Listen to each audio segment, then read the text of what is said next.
आबाद हैं, मस्जिदें वीरान हैं। ये फितना नहीं है तो और क्या? अगर फितनों से बचना चाहते हैं तो फिर क्या करना पड़ेगा? नबी मेहरबान सल्लल्लाहु अलैहि वसल्लम की पैरवी में आना पड़ेगा।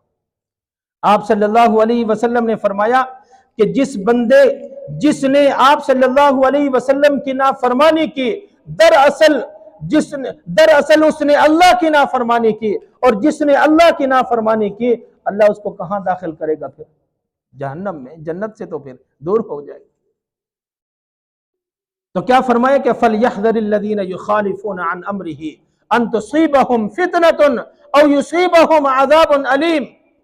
जो मेरे महबूब की पैरवी नहीं करेगा, इताअत नहीं करेगा, मुखालफत करेगा, मैं उसको क्या करूंगा? या तो फितनों के अंदर, दुनिया के अंदर फितनों में मुब्तला कर दूंगा, और आखिरत में दर्दनाक अजाब के अंदर, दुनिया के अंदर भी दर्दनाक अजाब के अंदर मुब्तला कर सकता है। अल्लाह ताला कर देता है, किया है अल्लाह ने।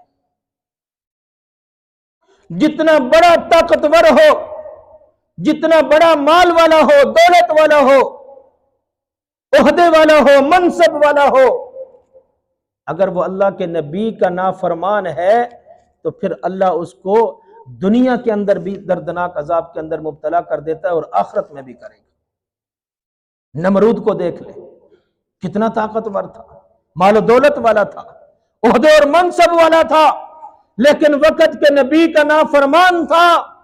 अल्लाह ने तबाह बर्बाद किया कि ना किया?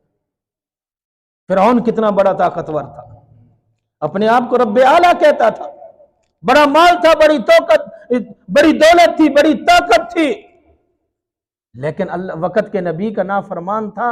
अल्लाह ने पानी के अंदर तबाह बर्बाद कर दिया, गर्क कर दिया। वजह क्या थी? वजह यही थी कि वक्त के नबी का क्या है? नाफरमान है।